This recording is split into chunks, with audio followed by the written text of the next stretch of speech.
Oh, it's time to be real. Is that right? I got it time to be real. There you go. Get me involved. It's time to be real. Dude, take the pick. This will be our post. This will be our post on Monday. It's time to be real. There it is. We're being real. I'm about being real. All right, here we go. I'm being real. And I got you in the frame. Ready? 3, 2. This is Nick. This is Jack. Welcome back. It is Monday, August 1st, and today's pod is the best one yet. TVOY, welcome to August. July, we love you. July, that was amazing. July, the middle of summer, nothing's going on, but we just had the best month for the stock market since 2020. Lather on some SPF because the markets are getting hot, baby. Jack, I'm getting crispy. What's our first story? The real Apple story right now is not the earnings they announced last week. No. It's Apple's new Lamborghini. Yeah, we got an Apple car update. It's a Trojan Horse. For our second story, the number one app in the entire App Store. It's not TikTok. It's not YouTube. It's not Instagram. It's BeReal, the anti-social social network. Our third and final story is TicketMaster. They just sold some Bruce Springsteen concert tickets for $5,000 each. The people, they were angry. Because dynamic pricing is born to run. Baby, it was born to run. We were born to run? That's fine. They were born to run?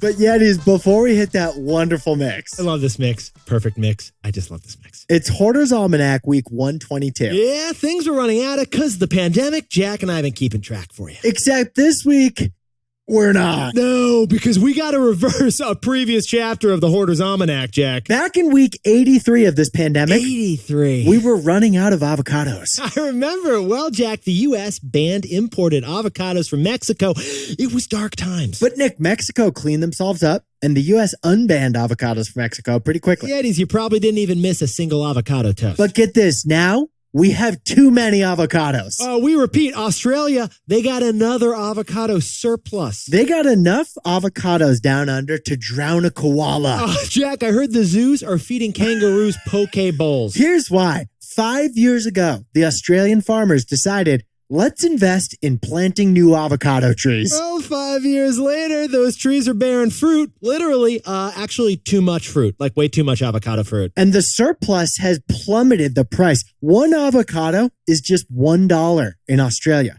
They're $2.60 here. So Jack and I are looking at the situation this weekend, and we said, you know what?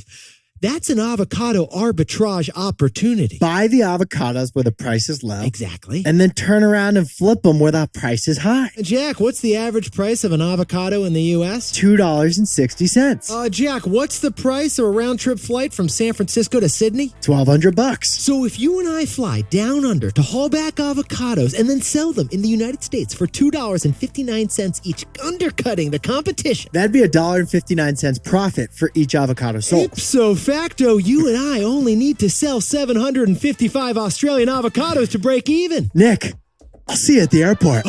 Pack light. Let's carry on our three stories. Here we go. I'll see you. 15 years before this song, two boys from the Northeast met in a dorm. They had an idea that caused a cultural storm. It's the best one yet, but the best is the norm. Jack, Nick, that's it. I don't even think they need to practice. 50%, that's a fat tip. T-Boy City on your at-list. If you know, you know, cause we ready to go. We can't wait no more, so just start the show. Start the show. For our first story, Apple just reported its spring earnings, and honestly, they were better than expected. But they didn't mention the Apple car because that's a secret Trojan horse. So that's all that Jack and I want to talk about right now. Yeah. Actually, when we did open up Apple's earnings, Jack and I, we really said like one word.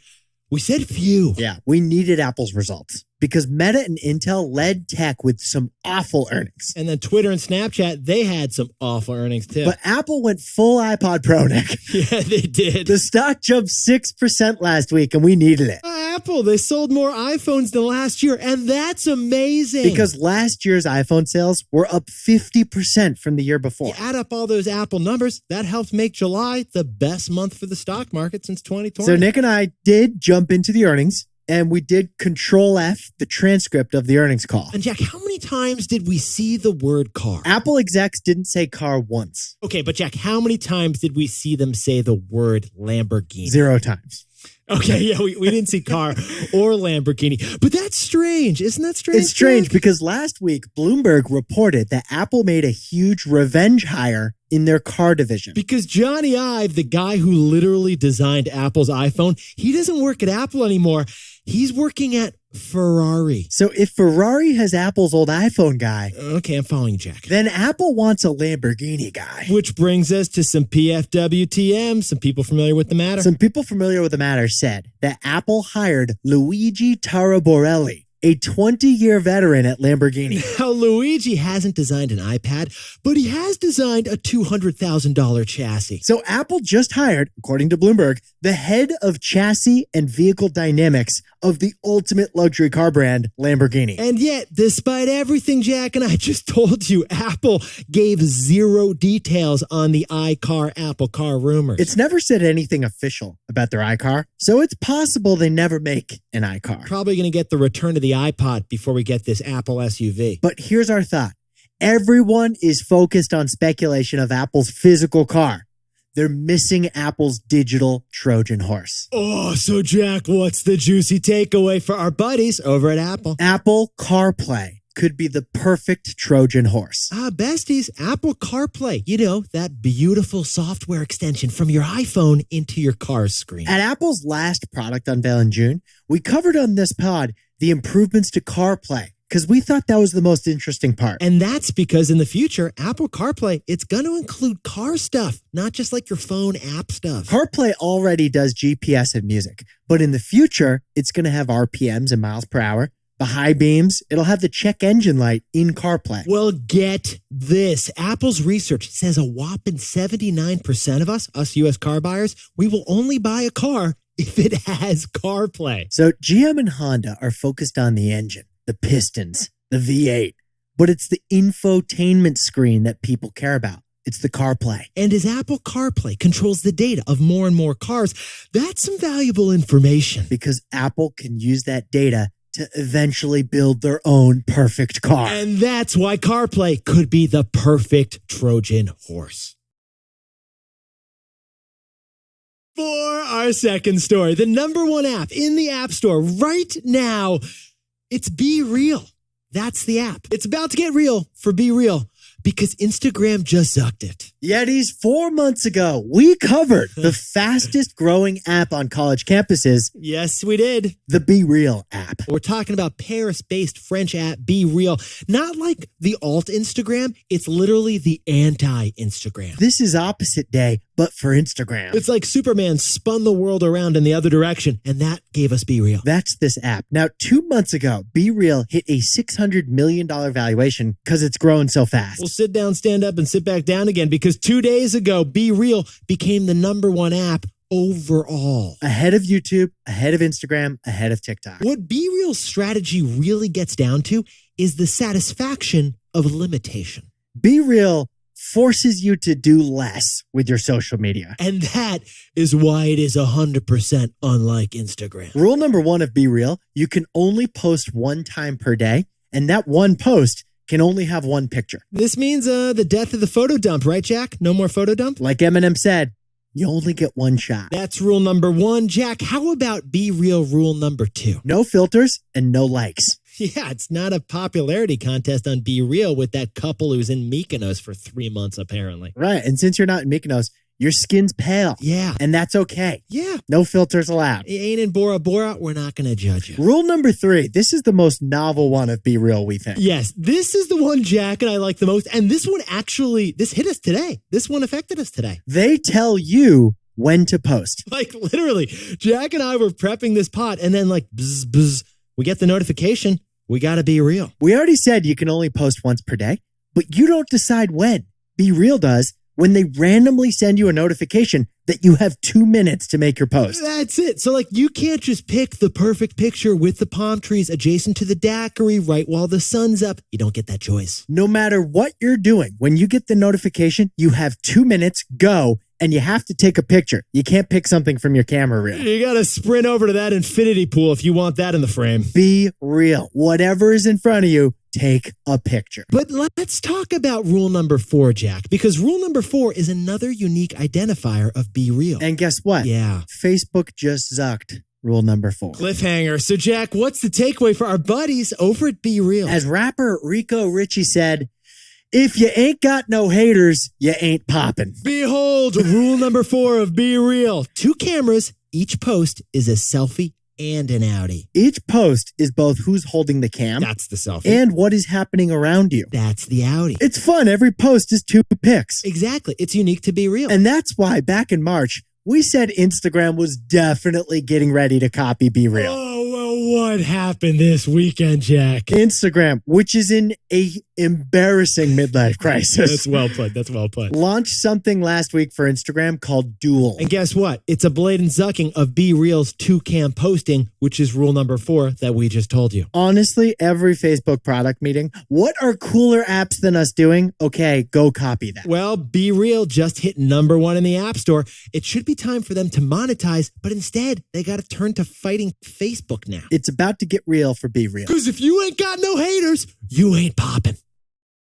And now a word from our sponsor, Robinhood. Nick, you got introduced to the Robinhood app the old-fashioned way, right? Yeah, I did. My girlfriend, now wife's older brother, who was that guy who worked in tech and knew about the next iPhone before Apple did. He told you about the Robinhood app? He told me about the Robinhood app. All right, so you signed up because you wanted to buy a stock. Because it was hard to figure out how to buy a stock when you're 25 and it's 2014. Yeah, back then you had to find a broker, call a broker on the phone, Call them. pay a commission to that broker. Instead of calling, suddenly there's this app. You just swipe and you could buy the stock. Robinhood's interface felt as easy as ordering an Uber or snagging a sandwich on Seamless. And it still is. So if you're not a Robinhood user yet and you want to get started, you can go to Robinhood.com/TBoy and you can choose, get this, a free stock. That's Robinhood.com/TBOY. Certain limitations apply and all investments involve risk. Robinhood Financial LLC, member SIPC. Robinhood, by the way, no longer affiliated with us or the podcast. For our third and final story to kick off the week, Bruce Springsteen is the boss you love, but he just became the boss you hate. It all comes down to dynamic pricing and scalpers. Yetis, remember last week we were telling you about the Millennial Pivot, the brand new Millennial Pivot. We're pivoting our spending from material things during the pandemic back to the experiences we've always loved. Apparently it's not just millennials, boomers, they want in on the live action too. Boomers love Bruce. I gotta say I love Bruce too. I love Bruce. Who doesn't love Bruce? Everyone loves Bruce. So it wasn't a surprise when Bruce Springsteen announced his 20th tour. But it's his first tour in 7 years. Yeah, you get to see the Wrecking Ball. Born to run, born in the USA, born on Thunder Road. He's been born everywhere. Born in Philadelphia, right? I couldn't hear. I was too focused on the harmonica. That's a valid excuse. But Yetis, the surprise wasn't the concert. The surprise was the $5,000 tickets. Oh, I just got the bill. Can I speak to the boss, please? Nick, would you like to go see Glory Days and Bruce and the East Street Band with me? I would love to. 1 second. Let me call my banker and take out a home loan. Yetis, Ticketmaster is producing this show. And the $5,000 ticket price was the popular headline last week, met with outrage. We repeat, we're talking about Bruce Springsteen here. Blue collar Bruce Springsteen. He's selling $5,000 a seat tickets? Bruce one time wrote an entire album about hating on Wall Street. $5,000 per ticket sounds very Wall Street of him. But here's the thing that Jack and I should point out. Only a fraction of those seats were actually $5,000 a seat. It's probably just the front row, very, very best seats. According to Bruce's manager, the average ticket price for these concerts, it's actually in the mid 200 range. This is no 10th Avenue freeze out. That's not cheap, mid 200s, but we're talking about Bruce. What do you expect to pay? $250 to see Bruce's Jungle Land? Yeah, we'll shell out for that. The reality of this outrage is that Bruce is victim to a complex problem that Ticketmaster is trying to help solve. And it comes down to ticket resellers, the scalpers, and dynamic pricing. So, Jack, if you can't start a fire without a spark, what's the takeaway for our buddies over in the concert industry? When tickets are priced low, you and I don't win. The artist doesn't win either. Scalpers win. Yetis, we bet Bruce Springsteen would love to offer us all tickets for $10 each. He would. Yeah, the guy's made a ton of money. He would love to let everyone watch Bruce and hear that E Street harmonica regardless of your money. But Bruce has tried something like that before. But his fans, we don't end up paying $10 for the tickets.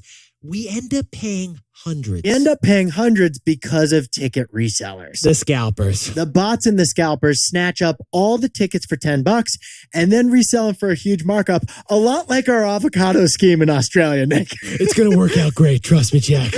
So just like the airlines, Ticketmaster is using dynamic pricing. The seat price changes as the demand changes. Ticketmaster is predicting, based on other top concerts, what the final price of tickets should be for the best seats at the concert. Then, by selling tickets at the high price scalpers would have sold them for, Bruce gets to keep all that money instead. There is outrage right now because some tickets to Bruce concerts are so high. But when prices are low, it's not the fans who win, it's the scalpers.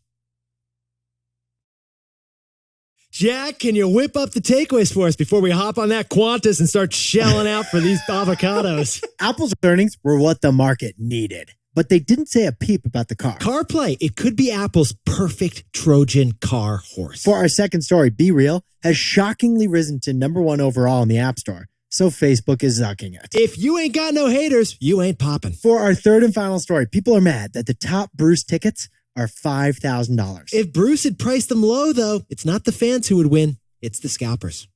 Now, time for the best fact yet, and this one comes from Jack and me because we just saw a fantastic fact over the weekend. We saw this stat, we had to share it. Do you want to know how much money ExxonMobil, the oil company, made last quarter? Jack, can you whip up for us how much money ExxonMobil, the oil company, made last quarter? They made $2,245.62 every second. We repeat, $2,245.62 in profit every single second. So in the 28 seconds we've been saying this fact, ExxonMobil has made $62,877.36 in cold, hard, oily profits. One sec, Jack. I'm keeping time and make that $65,122.98 while we've been saying this fact. And remember, oil companies don't celebrate profits. They whisper them. 71,283. Yetis, you looked fantastic to start the week. And remember, if you want an avocado, Jack and I are pricing them 1 cent lower. $2.59. Nick and Jack's avos. But no matter the price, guac is still extra. But 1 cent less extra if you buy from us. If you know, you know.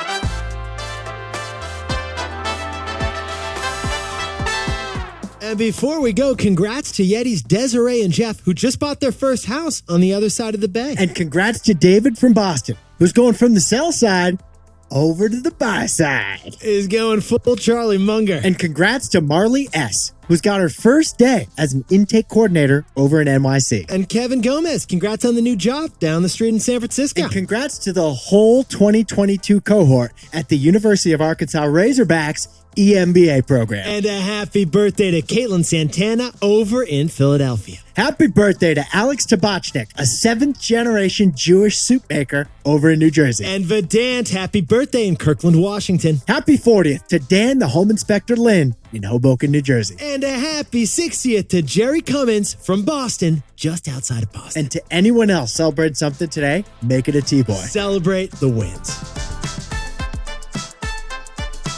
This is Jack. Nick and I both own stock of Apple, Twitter, and Robinhood.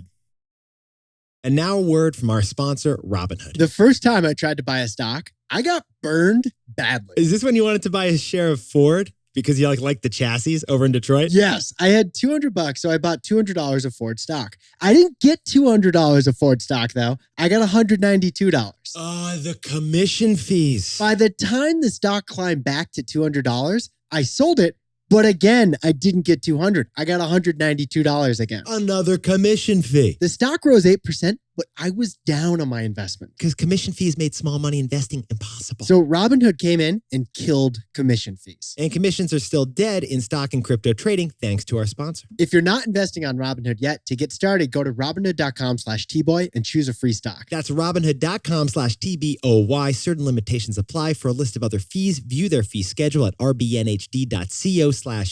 All investments involve risk. Robinhood Financial LLC, member SIPC. Oh, and by the way, Robinhood is no longer affiliated with us or the podcast. And the stocks Jack just said are for illustrative purposes only and are not recommendations. Great. That just felt great to say. Dude, I love the introduction. People are like, what do you and Jack think of the competition out there? Honestly, if you ain't got no haters, you ain't popping.